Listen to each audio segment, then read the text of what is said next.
ঢাকা ১৫ আসনে বিএনপি মনোনীত প্রার্থী শফিকুল ইসলাম খান মিল্টনের উদ্যোগে মিরপুরে অনুষ্ঠিত হয়েছে let's run with Dhaka ১৫ marathon.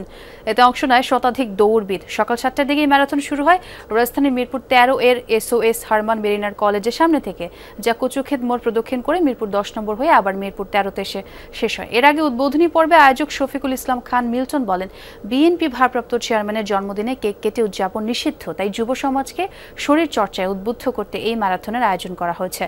অনুষ্ঠানে প্রধান অতিথি ও বিএনপি মনোনীত ঢাকা ১৬ আসনের প্রার্থী আমিনুল ইসলাম বলেন, বিএনপির ৩১ দফায় বাংলাদেশের ভবিষ্যৎ। এ সময় তিনি আসন্ন নির্বাচনে বিএনপিকে জয়যুক্ত করার আহ্বানও জানান।